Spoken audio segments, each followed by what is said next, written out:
할렐루야. 너무너무 멋지게 잘해주신 것 같습니다.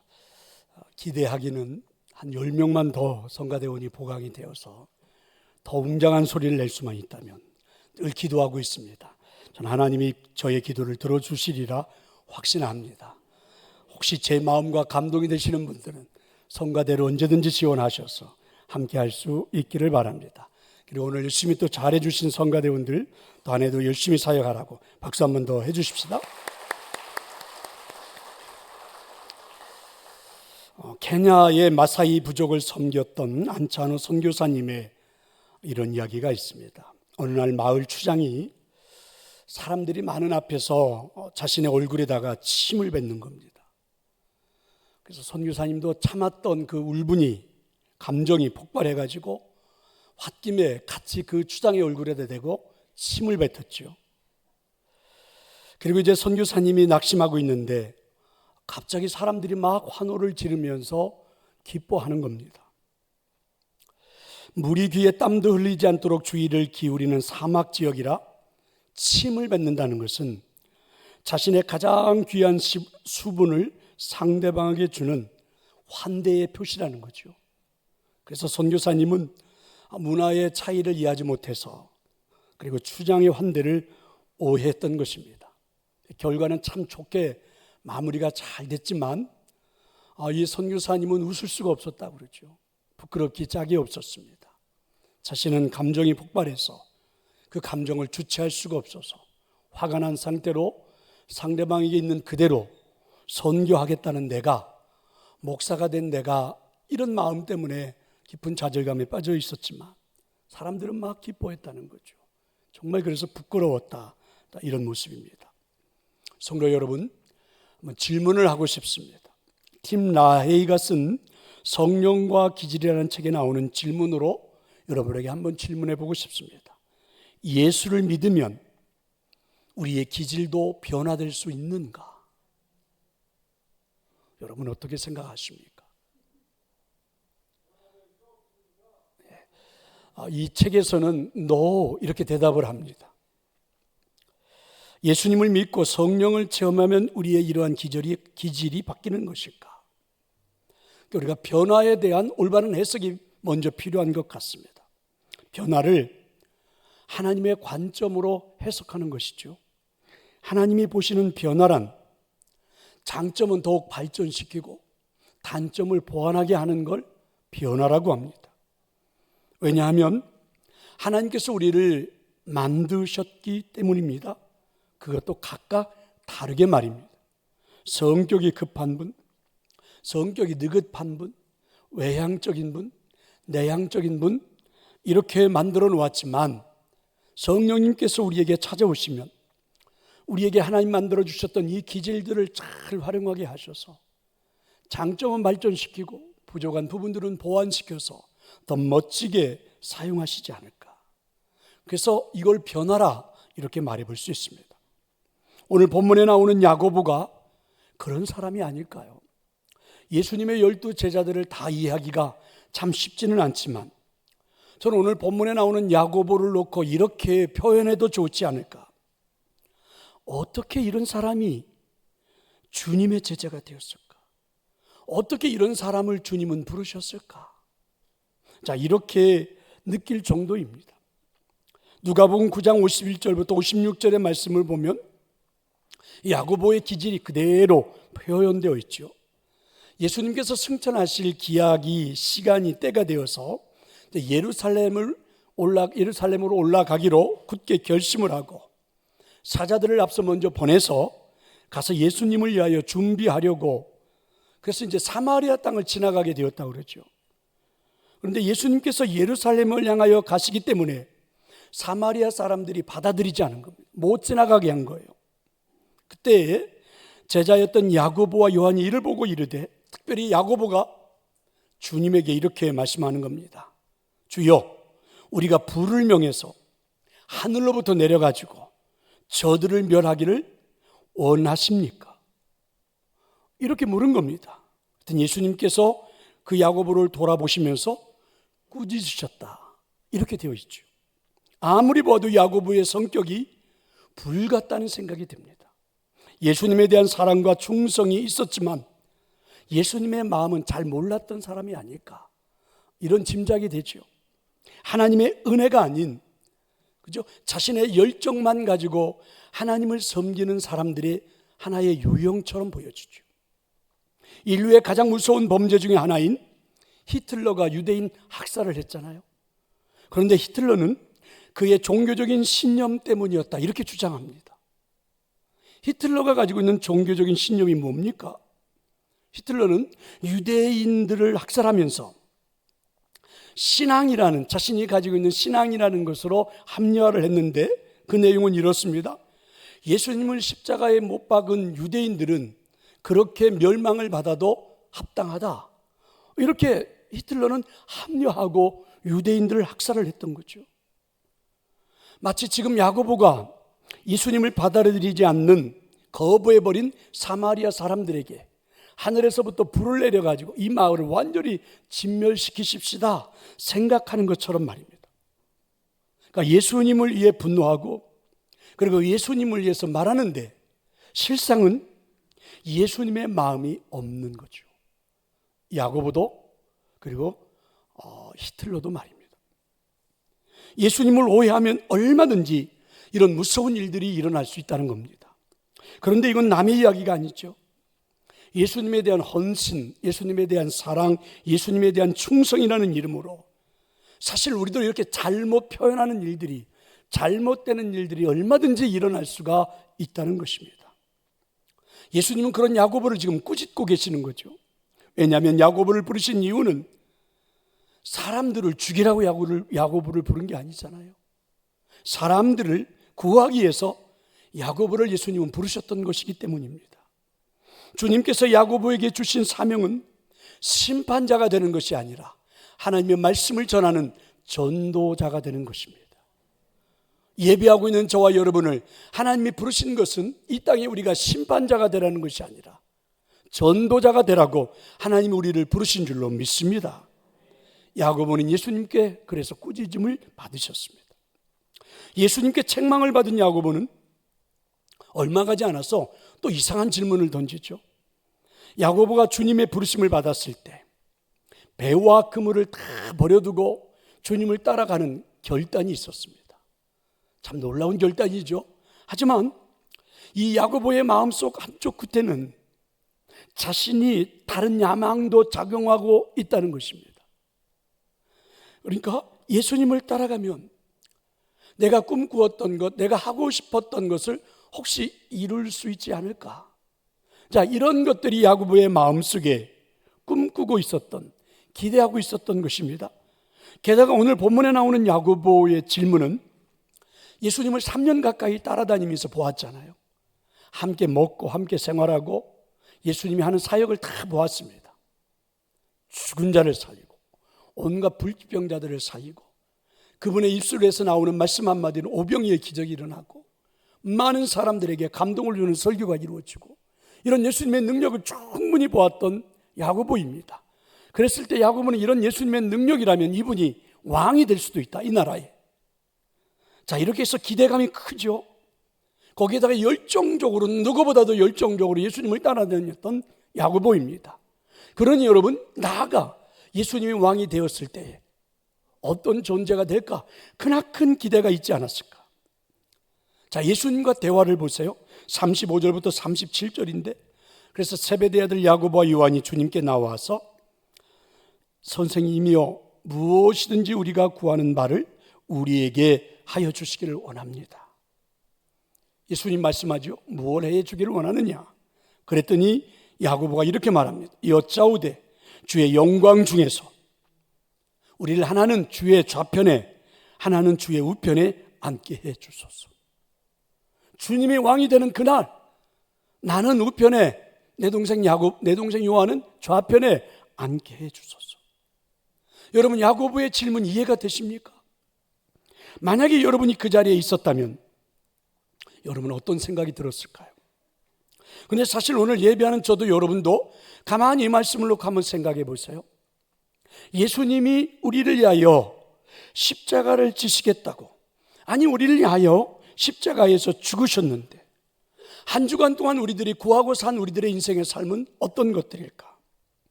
우리가 주님 앞에 나의 지위, 나의 안전, 나의 물질의 축복, 여러분 이런 것들은 우리가 충분히 구했을 수도 있지만 혹시 여러분 이렇게 구해본 적이 있습니까? 예수님, 나를 정말 뛰어난 헌신자로 세우셔서 우리 교회에 모든 성도들을 섬기는 힘들고 어렵지만 기꺼이 감당하는 헌신자가 되게 해주소서. 하나님, 나를 정말 열정적인 헌신자로 세우셔서 우리 가정으로 돌아가 우리 가족 식구들을 위해서 애쓰고 수고하며 최선을 다하는 헌신자로 세워주소서. 하나님, 저를 제가 일하고 있는 일터에 헌신자로 세워서 함께 일하는 모든 직원들을 사랑하고 섬기고 가정 굳은 일을 감당하는 그러한 자로 저를 사용하소서.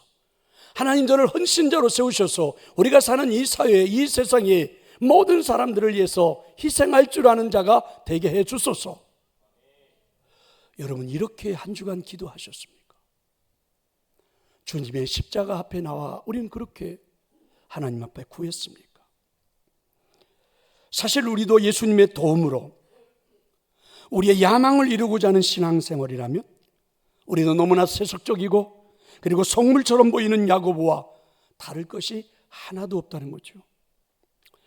사실 저는 오늘 야고보를 책망하려고 하는 것도 아니고 또 저와 여러분을 책망하려고 하는 것도 아닙니다. 중요한 것은 야고보에게서 이런 모습을 봤으면 좋겠습니다.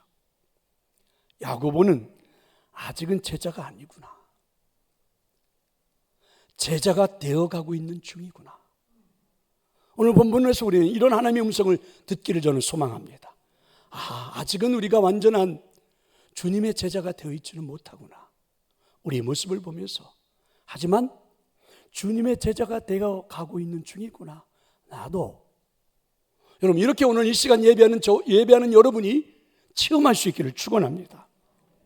오늘 본문에서 우리는 이런 모습도 한번 상상해 볼 수 있지 않을까요? 예수님의 사역에서 늘 예수님이 가까이에서 늘 함께 데리고 다녔던 제자는 12명 제자 중에서 특별한 3명의 제자가 있죠. 야고보, 요한, 베드로입니다. 어쩐 일인지 모르지만 오늘 이 본문에는 베드로가 잘 등장하려 하지 않아요. 그런데 형제인 야고보와 요한이 예수님에게 우리를 좌편에 우편에 앉게 해달라는 요청 가운데 베드로를 따돌리고 싶은 마음은 없었을까? 늘 예수님 곁에서 이 3명의 제자들이 함께 했는데 아마 이 야고보, 요한이 가장 경쟁 상대로 베드로를 생각하지 않았을까? 근데 오늘 베드로가 없는 틈을 타가지고 베드로를 이참에 제쳐버리고 우리가 예수님의 좌우편에 앉는 것은 어떨까? 여러분 세속적인 야망이 보이지 않나요? 하지만 무서운 일이지만 이 세속적인 야망을 가슴에 품고 있는 한 교만과 다툼은 끊이지 않습니다.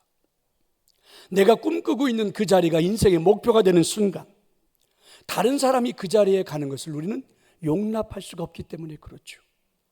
그래서 우리가 하나님의 일을 하다가도 누군가가 하나님께 귀하게 쓰임받는 것을 보면 사실은 기뻐하지 못하고 스스로 우리가 야망의 노예인 것처럼 인정할 수밖에 없는 우리의 감정들 다 알 수 있지 않습니까? 하나님의 일을 하는데 선수를 빼앗기면 안 될 것 같은 조급함의 이유는 무엇일까? 하나님께서 필요한 때에 나를 쓰시도록 기다리지 못하는 마음은 무엇일까? 마가복음 3장 17절에 보면 예수님은 야고보와 요한 형제에게 보아너게라는 별명을 붙여주죠. 보아너게. 이 두 형제에게 뜻은 이런 겁니다. 우레의 아들, 그러니까 천둥번개의 아들이란 말이죠. 두 아들은, 이 두 사람은 불같은 성격을 소유한 사람들이 아닐까. 이 별명이 보여주는 의미입니다. 그래서 이 사람들의 됨됨이는 별명에서 말하는 것이 훨씬 더 가까울 것 같아요. 굉장히 불같은 성격. 그런데 중요한 것은 그런 별명을 가지고 있는 이 야고보와 요한이, 야고보는 최초의 순교자요, 그리고 요한은 사랑의 사도로 바뀌는 역사를 보게 된다는 것입니다. 아멘. 놀랍지 않습니까? 자, 이런 문제가 많은 것처럼 보여지는 이 야고보가 최초의 순교자가 되다니, 여러분 정말 놀랄만한 일이죠. 하나님이 그렇게 그들을 만들어 가고 있다라는 것을 우리는 초점을 맞추고 하나님의 음성을 듣자는 것입니다. 여러분, 야고보, 베드로, 요한, 예수님이 12제자들 중에 으뜸이 되었던 3명의 제자들은 중요한 자리에는 언제든지 예수님 곁에서 가까이 했던 제자들입니다. 예를 들면 베드로의 장모가 열병으로 죽어갈 때에 그 장모의 열병을 고칠 때에 그 방에는 야고보, 요한, 베드로가 있었죠. 변화산에 예수님이 완전히 변화되어 나타날 때에 그 변화산에 함께 따라 올라갔던 제자들은 야고보, 요한, 베드로죠. 회당장 야이로의 딸이 죽었습니다. 그 딸을 살리기에 그 방으로 들어갔을 때에 가까이에서 죽은 딸을 살리는 광경을 목격했던 제자들은 야고보, 요한, 베드로입니다. 겟세마네 동산에서 치유의 마지막 기도를 드리시고 있던 그 자리 옆에서 기도하시는 예수님을 생생하게 눈으로 지켜봤던 제자들은 야고보, 요한, 베드로입니다. 자, 여러분, 예수님은 왜 제자들 3명을 이렇게 가까이 했을까요? 왜 그랬을까? 누가 저에게 묻는다면 저는 이렇게 대답해 보고 싶어요. 아마도 이 3사람은 열정적인 성격을 소유한 자들이 아니었을까? 베드로도 굉장히 그 성질이 급하죠. 반면에 여러분 굉장히 열정적입니다. 야고보, 요한이 그렇죠. 그러니까 이 3명의 제자들은 굉장히 열정적인 사람들입니다. 그래서 어쩌면 우리 주님은 이들의 그 열정적인 단점을 보기보다는 이 장점으로 잘 활용하고 이끄시는 것이 아닐까. 야고보는 예수님의 부르심을 받기 전에 갈릴리 호수에서 어부로 있었던 사람입니다. 누가복음 5장 10절에 보면 베드로의 동업자 이렇게 표현되죠. 야고보의 아버지는 세베대요, 어머니는 살로메입니다. 그의 아버지, 어머니는, 특별히 아버지는 굉장히 부자였던 것 같아요. 여러 명의 어부를 고용해가지고 갈릴리 바다에서 고기를 잡고 큰 선착장을 가지고 있었던 그런 아버지였던 것 같습니다.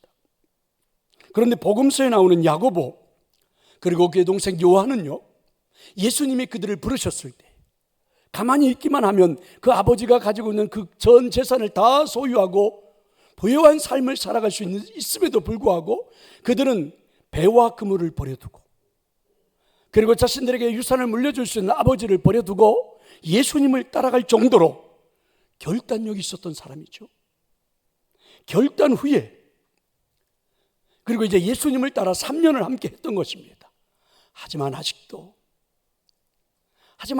야고보는 그의 마음속에 야망은 그대로였던 것 같아요. 우리가 예수님을 구주로 영접하고 매주일마다 예배하면서 1년, 5년, 10년, 20년, 30년 신앙생활을 해서 여기까지 와 있지만 하나님을 우리가 충분히 섬기고 믿고 의지하고 살아가고 있는 건 사실이지만 왠지 모르게 우리 가슴 속에 꿈틀거리고 있는 우리의 야망은 우리들도 그대로라는 것을 다른 사람은 몰라도 자기 자신은 눈치채지 않습니까? 아멘 하시는 분이 한 분도 없네요. 사실 우리 모두가 다 알고 있는 것 아닙니까? 그럼 오늘 본문에서 이런 세속적인 야고보를 예수님은 어떻게 이끌어 가십니까? 사마리아 땅에서는 책망을 했죠. 불같은 성격으로 사마리아 땅 사람들을 다 죽여버리자 할 때는 책망했던 예수님입니다. 그런데 오늘 본문에서는 야고보가 꿈꾸고 있는 야망을 새로운 방법을 통해서 이루어가고 있다는 거죠. 놀랍습니다. 이게 여러분 제자들을 변화시켜 가시는 예수님의 모습입니다. 이 땅에 오신 예수님의 목적이고 하나님 나라를 우리에게 만들어 주시고자 하는 것이 바로 이 말씀에 담겨 있는 거죠. 이런 야망에 사로잡혀 있는 야고보를 멋지게 하나님의 나라 일꾼으로 이끄시는 것, 그겁니다. 자, 이제 한번 보실래요? 어떻게 이끄십니까? 자, 40절부터 이제 45절의 말씀인데 먼저 앞부분에 보면 이렇죠. 내 좌우편에 앉는 것은 내가 줄 것이 아니라 누구를 위하여 준비되었든지 그들이 얻을 것이니라. 10 제자가 듣고 야고보와 요한에 대하여 화를 냈다. 야고보와 요한을 제외한 나머지 제자들도 야고보가 제안하는 방법을 듣고 좌우편에 자리를 달라고 제안하는 방법을 듣고 어떻게 했다고요? 화를 냈다. 그럼 나머지 제자들도 똑같았다는 말입니다. 38절에 보면 예수님께서 이르실 때 너희는 너희가 구하는 것을 어떻게 해요? 알지 못한다. 예수님의 우편과 좌편에 앉는다는 것, 주님과 함께 한다는 것의 의미를 제자들은 지금 뭐예요? 모르고 있다는 거죠. 제자들이 생각할 때 예수님의 좌편과 우편의 자리에 앉는 것은 영광의 자리예요. 굉장히 우리가 꿈꾸었던 야망이 이루어지는 높은 자리예요. 하지만 예수님께서 생각하시는 좌편과 우편의 자리는 예수님이 마셨던 잔을 마시는 거예요. 그럼 여러분 달라도 너무 다르죠. 42절입니다.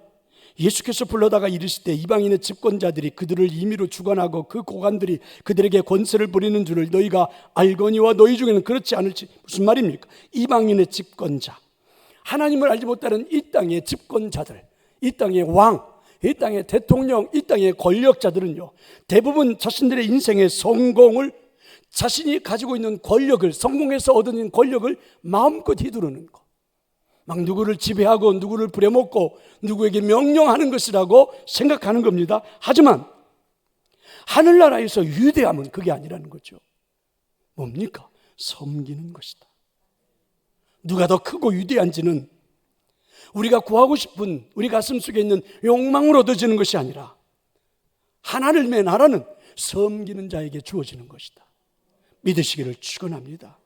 이게 바로 예수님이 이 땅에 오신 이유요, 하나님 나라를 일으켜 가시는, 만들어 가시는 하나님의 뜻이라는 거죠. 그래서 오늘 성경이 이렇게 말합니다. 너희 중에 누구든지 크고자 하는 자는 너희를 섬기는 자가 되고, 너희 중에 누구든지 으뜸이 되고자 하는 자는 모든 사람의 종이 되어야 하리라. 아멘 하셔야 됩니다. 아멘입니다. 한번 생각해 볼까요?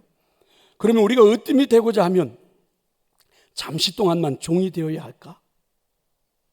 만약에 그런 생각으로 종이 된다면 얼마나 가식적일까? 그리고 그 종된 모습이, 종된 행동이 기쁨이 있을까? 여러분, 우리 얼마 전에 국회의원 선거가 끝났잖아요. 국회의원 선거를 할 때 후보자로 나왔던 분들이, 야, 난 그 사람들이 그렇게 겸손하게 제 앞에 와서 머리를 조아리는 것 참 가슴 뿌듯했습니다. 막 제 앞에 와서 머리를 조아리고, 그리고 막 악수를 청하고, 그리고 밝은 모습으로 무엇이든지 들어줄 것 같은 얼굴로 저한테 막 이렇게 대하더라고요. 그래서 여러분, 꽤나 기분이 좋았는데, 우리가 다 알고 있는 것처럼 그들이 국회의원이 되고 나면 완전히 달라집니다. 그 국회의원들의 옆을 제가 지나가는데 저를 전혀 몰라보더라고요. 인사는커녕 제가 뭔가 부탁을 하려고 해도 만나주지도 않더라고요. 그러면 여러분, 그들이 국회의원이 되기 위해서 우리들 앞에 와서 머리를 조아리고, 그리고 우리들에게 뭔가 도움을 요청했던 것은 다 가식적인 것이 아닌가. 종된 사람처럼, 종된 것처럼 행동했던 그들의 모습은 기쁨이 아니라 어쩔 수 없이 했던 것은 아닐까. 으뜸이 되고자 하는 자는 모든 사람이 종이 되어야 한다, 이런 말의 의미는 으뜸이 되기 위해서 종이 되라는 것이 아니라, 하늘나라에서 으뜸이 되는 사람은 종된 사람이다. 우리가 위대한 사람이 되기를 원해서 섬기는 자가 된다면 그 섬김의 모습이 얼마나 가식적이겠는가. 조금만 더 참지, 조금만 참으면 이 기회가, 이 시간이 지나고 나면, 내가 위대한 자가 되고 나면, 으뜸이 되고 나면 괜찮지 하면서 그렇게, 그런 마음으로 섬기는 것이 어째 섬김이 될 수 있단 말인가. 우리의 존재가 종이라는 것을 받아들이는 겁니다. 우리의 존재가 섬기는 것임을 알아야 하는 것입니다. 내가 종이요 섬김의 사람인 존재를 인식하는 것입니다. 이 말씀이에요. 그러니까 여러분, 우리는 으뜸이 되기 위해서 잠깐 종된 모습을, 종된 행동을 하는 게 아니라, 잠깐 여러분 가식적으로 섬기고 하는 것이 아니라, 하나님 우리한테 말씀하십니다. 예수님을 구주로 영접하고 우리가 하나님의 백성이 하나님의 자녀가 되는 순간, 거기에 더더욱 내가 목사가 되고 장로가 되고 헌사가 되고 안수집사가 되는 그 순간 우리는 하나님 나라의 종, 아멘. 우리는 하나님 나라의 여러분 종, 섬기는 자, 그게 이제 우리의 존재라는 거죠. 바뀐 겁니다. 우리의 존재가 그 가식으로 종된 행동을 하는 것이고 종된 모습처럼 그렇게 보이는 것이 아니라 우리 존재가 그렇게 바뀌었다. 이게 오늘 주님의 모습입니다. 그런 여러분, 오늘 야고보를 이끄시는 예수님이 야고보를 변화시키는 성숙한 자로 만들어가는 이 모습을 보면서 이런 생각이 듭니다. 제자가 되는 과정이 참 힘들겠구나. 그렇죠? 생각이 달라도 너무 이렇게 다른데 우리가 종이 되고 종된 행동을 하고 종된 모습으로 보고 하는 이런 모습과 사람들이 생각하는 게 달라도 너무 다른데 제자다운 제자를 만들어 가는 게 참 어렵겠구나. 주님의 마음을 이해하는 것이 참 힘들겠구나. 이렇게 생각이 됩니다. 그런데 여러분, 사도행전 12장 1절과 2절에 가보면 야고보가 순교했다. 이렇게 기록이 되어 있습니다. 예수님의 12제자 중에 최초의 순교자입니다. 멋지지 않습니까? 그의 기질, 그의 야망을 생각한다면 상상할 수도 없는 일인데 그가 예수님의 부르심을 받고 예수님 앞에 따라 나섰던 그 순간부터 17년 후가 되었을 때 그는 최초의 순교자가 됐습니다. 어떻게 예수님 앞에서 변해갔는지의 과정은 우리가 더 많은 시간을 걸려서 연구를 해봐야 되겠지만 오늘 성경이 우리에게 정해 주는 것은 어떻게 해요? 베드로는 변했다는 거죠. 제자로 만들어졌다는 것입니다. 할렐루야. 38절 39절 예수께서 이르시되 너희는 너희가 구하는 것을 알지 못하는도다. 내가 마시는 잔을 너희가 마실 수 있으며 내가 받는 세례를 너희가 받을 수 있느냐? 그들이 말하되 할 수 있습니다. 너희는 내가 마시는 잔을 마시며 내가 받는 세례를 받는다. 야고보가 잘 알지 못하고 그 순간에는 예수님 앞에 그저 야망에 사로잡힌 채로 주님이 마시는 잔 나도 마시겠습니다 라고 대답했었는데 바로 예수님이 마셨던 잔은 순교였지요. 근데 바로 야고보도 그 순교의 잔을 마신 것입니다. 바로 예수님의 12제자들 중에 처음으로 예수님의 제자들 중에 최초로 순교자가 된 거죠. 그 역사를 뒤돌아보면 야고보는 오순절 성령 강림 사건 이후에 10년 동안 스페인에 가서 선교 사역을 잘 감당했다고 그러죠. 그리고 돌아온 후에 순교한 겁니다. 그래서 오늘날 스페인에서는 이 야고보를 최초의 우리 이 땅에 복음을 전해준 자로 알고 성자로 대한다고 그러죠. 성도 여러분, 야고보가 오늘 우리에게 주는 도전이 무엇입니까? 우리가 하나님 앞에서 구하고 있는 것은 아직은 덜 익은 사람 야고보가 구했던 그런 영광은 아닌지 모르겠습니다. 우리가 하나님의 영광을 위하여 산다고 했지만 실상은 내 자신을 위한 영광은 아닌지 모르겠습니다. 분명한 것은 어떠한 제자도 완전한 자로 부르심을 받지 않았다는 것이고 예수님께서 만들어 가셨다는 것입니다. 할렐루야. 우리에게 중요한 것은 완전함이 아닙니다. 하나님이 저와 여러분을 부르셔서 만들어가고 있다는 것입니다. 여전히 부족한 모습이, 여전히 야망의 모습이, 여전히 연약한 모습이 살아있는 것처럼 보여지지만 하나님은 오늘도 저와 여러분을 그렇게 만들어가고 있다는 거죠. 아직도 다듬어져야 될 부분이 내게는 참 많지만 오늘도 여전히 하나님은 우리를 제자다운 제자로 만들어가고 있다는 것입니다. 그런데 여러분, 그런 제자로 만들어가는 과정이 무엇입니까? 예수님과 함께하는 삶이었죠. 주님과 함께하는 삶이 무엇이에요? 말씀을 읽고 말씀을 묵상하고 중요한 것은 암송하고 연구해보고 그것을 여러분들의 삶에 적용해보는 것이 아닐까요? 야고보처럼 덜 익은 사람처럼 보였던 그이지만 아직도 세속적인 야망으로 가득 차 있는 삶이지만 여전히 불같은 성격으로 문제가 많아 보이지만 예수님은 그런 야고보를 만드셨습니다. 제자로 말입니다. 그리고 최초의 순교자가 되었고 후일에는 많은 사람들에게 닮고 싶은 자가 되었습니다. 오늘 이것이 우리들의 삶이 되어야 하지 않을까요? 하나님은 저와 여러분을 그렇게 오늘 부르신 것이 아닐까요?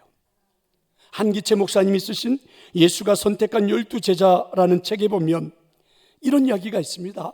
최초의 순교자 야고보 해놓고 이 보면 성서에 기록된 예수님의 12 제자들의 죽음은 가룟 유다 그리고 야고보에 대한 것뿐이다. 제일 먼저 죽은 사람은 가룟 유다로 자살해서 죽었고, 그런데 그 가룟 유다가 죽은 그 빈자리는 마띠아라는 사람으로 대체를 했지요. 대신 사람을 세웠습니다. 하지만 제일 먼저 순교한 제자 야고보는 그가 죽은 그 뒷자리를 다른 사람으로 채우지 않았다는 겁니다. 왜냐하면 야고보는 순교함으로써 그 자리가 영원한 자리가, 야고보의 자리가 되도록 그 자리를 지키는 존재가 되었다라는 의미라고 말입니다. 생각해 보니까 맞는 것 같습니다. 성도 여러분, 그렇습니다. 신앙생활했던 우리가 내가 떠나고 난 내 자리를 누군가가 대체하기를 원하십니까? 아니면 여러분 정말 오늘 이 야고보처럼 만들어져 제자다운 제자가 되어 그 자리는 영원히 하나님이 기억하는 자리가 되기를 원하십니까? 성도 여러분, 다시 여러분 성경에 손에 성경을 들으십시오. 그리고 읽으세요. 그리고 묵상합시다. 그리고 성경으로 여러분의 삶을 적용해 보는 일들에 주저하지 마십시다. 제자는 만들어져 가는 겁니다. 제자는 태어나는 것이 아니라 만들어져 가는 것입니다. 그렇게 우리를 만드시는 성령님의 인도하심, 하나님의 그 역사를 여러분 체험하고 멋진 제자들로 만들어져 갈 수 있기를 간절히 축원합니다. 이제 우리 함께 찬양하도록 하겠습니다.